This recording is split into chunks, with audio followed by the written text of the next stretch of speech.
All right, lecture on the Maya today. So, objective, explain how and why states in the Americas developed and changed over time. Same thing that we did with Africa. How did they develop and how did they change? The main things you should know: the Maya city-states, the Mexica, Inca, now the Chaco, Mesa Verde, and Cahokia. I will not make videos of, but you should go on to AMSCO and kind of read up on those in case you see something on them. So, the mother culture in this region is actually the Olmec. Um, they were the ones that first established civilization in the Americas. Um, they were around from 1200 to 400 BCE, and then the classical Maya from around 250 to 900. Then there was the post-classical Maya from 900 to 1400, right around when the Spaniards showed up. But you can also see this is the Maya. You see the Cahokia. Now that was in North America. They were mound builders. Again, I'm not going to really focus much on them, but they were mound builders, and you should learn a little bit more about them on your own. And then you have the Aztec and the Inca. Again, we're only going over Maya, Aztec, Inca. Um, Now, the main ideas are that we all come out of Africa, and then there's migration across the peninsula. But as you could see, there were other migrations along the coast. So now the theories are that some people migrated along the Bering Strait, and some people migrated along the coast in boats. But there came a time where finally the migration ended, and the Atlantic Ocean becomes a barrier. Because of that, there was integration of Eurasia, and then because of the camel, there's integration of Africa, but no integration of the Americas. Okay, so let's talk about the challenges for the Maya. The main challenge for them is the rainforest. It's hot, it's humid, right? Few rivers, so they have to depend on water from rainfall. Now, I didn't put it in here, but they had these cenotes, these kind of like holes on the ground where they kind of collected it, right? They had poor communication and poor trade networks. So there was regional trade, but not trans-regional trade. Agriculture, they had slash and burn and chinampas. Those are the two main things that they did. Slash and burn, where they would cut parts of the rainforest down and burn it down. That would create fertile soil. So then they farmed, took up all the nutrients, and they let the land grow again and did the same thing over and over again. It was an ancient way of farming. Here are the chinampas, and what they did is they would basically pack uh, some soil and make these floating soil gardens on top of the water, on top of lakes, right? The main crops or the staple crops were maize, squash, beans, peppers, cacao, and tomato.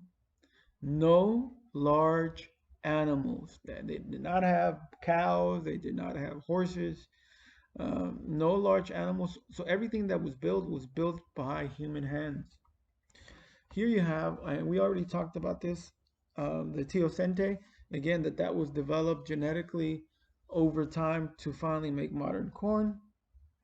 Same with the turkeys. We talked about that as well. So Maya political structure and political building techniques. They had a centralized government that was bureaucratic but not imperial.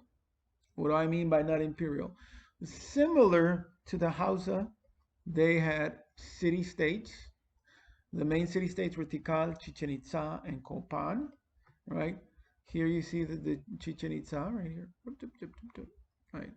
I like going to Tulum. Tikal is right here. They competed with one another, both economically and politically sometimes, right? They demanded sacrifice and tribute from other states or from the surrounding communities. Um, so they would go to these villages and basically kidnap folks to use them for their sacrifices, or would go into larger communities and demand that they give up people for those sacrifices. Again, either tribute or straight conquest. Here you see a painting of those kind of things going on, right? Here is the political slash social structure. The king was kind of like a god. You had the warriors were actually the landowners. I mean, the warriors and landowners. I'm sorry, the warriors and landowners. And then the priest maintained order through sacrifice. And then you have the merchants and then the peasants. And lastly, the slaves. Now, again, during this time, not only here, but in most places, slaves were not, people did not inherit slavery, and it was not based out of the color of your skin. It was you were a war captive, a criminal, you were indebted, right? This is part of the culture. They had grills. They would embed jewelry in their teeth. They'd also kind of cut them sharply to make them look like jagged. So that was cute. They had hieroglyphs. They were the only Native American people to develop a complete system of writing during this time. Now, later on, the Cherokee do the same, but that's more modern, right? These are the codices. There are only 3 left. The rest, the Spanish burned and destroyed. Mayan astronomy. They could predict eclipses. They had exact knowledge of the moon phases, the cycle of Venus. They were very sophisticated. They had the most advanced calendar of the time. Okay. Now, the Maya ball game. I'm going to clear up some misconceptions with some folks, or maybe create some more misconceptions. Who knows? The objective was to take a rubber ball through a hoop. Now, number one, this was not the predecessor to soccer. This is not how soccer was invented. This was played for sport, but also played for politics. Different regional states or original city states played against each other. And the word is that supposedly the losers were sacrificed. So it was also a religious thing.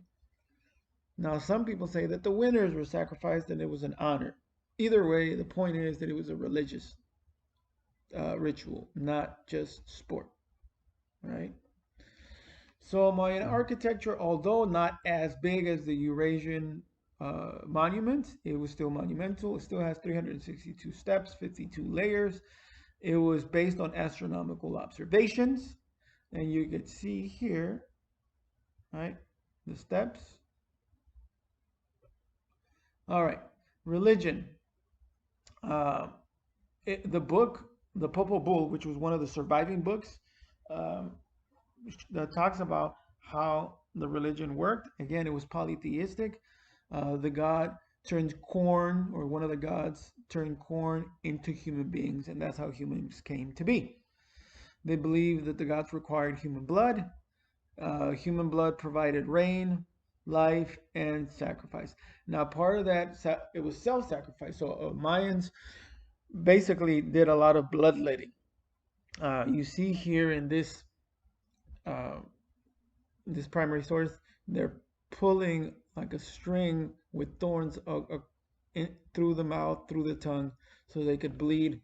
That was part of the sacrifice. The strongest blood was that of the king. So when the king would do these things, that really made sure that the sun kept coming up and that it kept raining.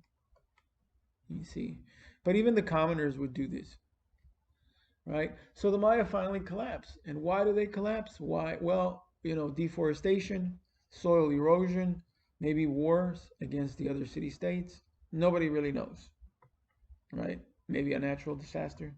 Who knows? But by 900 CE, most Maya had walked away from their cities and returned to the villages in the rainforest.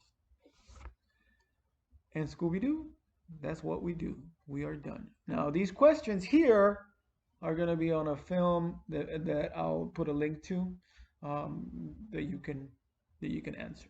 Okay? And we are donezo.